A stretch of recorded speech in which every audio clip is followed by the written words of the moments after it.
नागपुर में हुई प्रेस वार्ता के दौरान देश जनहित पार्टी के राष्ट्रीय अध्यक्ष अरविंद बालू मेश्राम ने कहा कि नागपुर शहर के विकास के लिए पारदर्शी, जवाबदेह और भ्रष्टाचार मुक्त प्रशासन आवश्यक है। देश जनहित पार्टी के नेतृत्व में औपचारिक रूप से जनहित परिवर्तन आघाड़ी की स्थापना की गई। इस आघाड़ी में राष्ट्रीय विकास कांग्रेस पार्टी के राष्ट्रीय अध्यक्ष डॉक्टर धर्मेंद्र मांडलिक ने नागपुर में आधारित समर्थन की घोषणा की है। मेश्राम ने कहा, हमारा उद्देश्य है जनता के हित में कार्य करना और व्यवस्था में पारदर्शिता लाना। इस मौके पर कई कार्यकर्ता और पदाधिकारी भी मौजूद थे।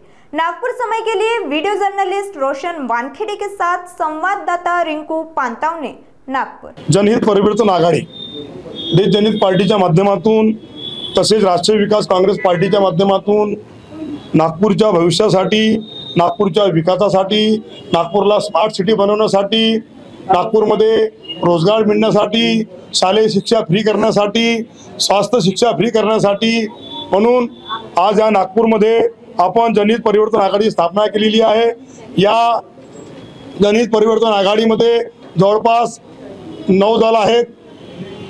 आता 1-2 दिवसामध्ये जनहित परिवर्तन आघाडी संपूर्ण नागपूर शहरामध्ये 151 सीटामध्ये तसेच 38 प्रभागामध्ये आपले उमेदवारी उभी करणार आहेत। आणि माझा जनतेला एवढा आग्रह आहे की जनतेने स्वास्थ्य शिक्षा आणि रोजगार आणि तुमच्या पॉलिस्या आम्ही बाकीच्या सरकारसारखं तुम्हाला खोटं बोलणार नाही आणि तुमच्यासाठी आम्ही काम करेन, त्यासाठी आम्ही वचनबद्ध आहोत, हेच माझं म्हणणं आहे। आणि येत्या नागपूर महानगरपालिकेच्या 2025च्या निवडणुकीमध्ये जनतेने देश जनहित पार्टीला तसेच राष्ट्रीय विकास काँग्रेस पार्टीला तसेच जनहित परिवर्तन आघाडीला भरपूर समर्थन द्यावं हीच आमची मनापासून इच्छा आहे। काय देणार आपण जनतेला अगर आपली देश परिवर्तन पार्टी निवडणुकीत आली तर? जनहित परिवर्तन आघाडीचे घटक दल आहे। जर हे येत्या नागपूर महानगरपालिकेच्या 25 मध्ये आम्ही जिंकलो तर आम्ही नागपूर महानगरपालिकेच्या बंद झालेल्या शाळा त्याचा एक नियमावली बनवून त्यांना सुधरवून त्यांना सर्व एकदम स्वच्छ आणि सुंदर बनवून फ्री शिक्षा देऊ। एकही रुपया नागपुरातल्या कुठल्याही परिवाराला लागणार नाही याची आम्ही तुम्हाला हमी देतो।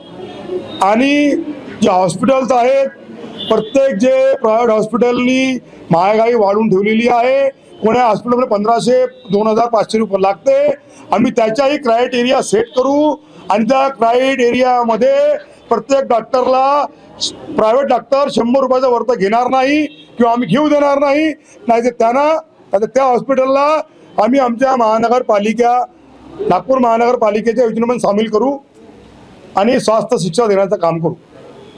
फ्री शिक्षा, फ्री स्वास्थ्य आणि रोजगार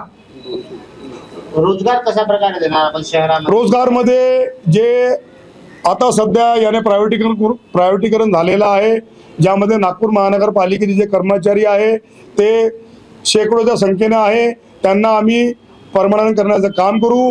आणि ज्या भाजपा आणि काँग्रेसच्या जमान्यामध्ये ज्या कंपन्या यांनी बनवल्या, त्यांच्या कार्यकर्त्याच्या कंपन्या, ह्या कंपन्या बंद करण्याचे काम करू, यांना ह्या कंपन्याला ताले मारू आणि नागपूर महानगरपालिकेचे जेवढे काही कर्मचारी आहे त्यांना आम्ही नागपूर पालिकेमध्ये त्यांना पक्की नोकरी देण्याचं काम करू, हे आम्ही असा वचन देतो।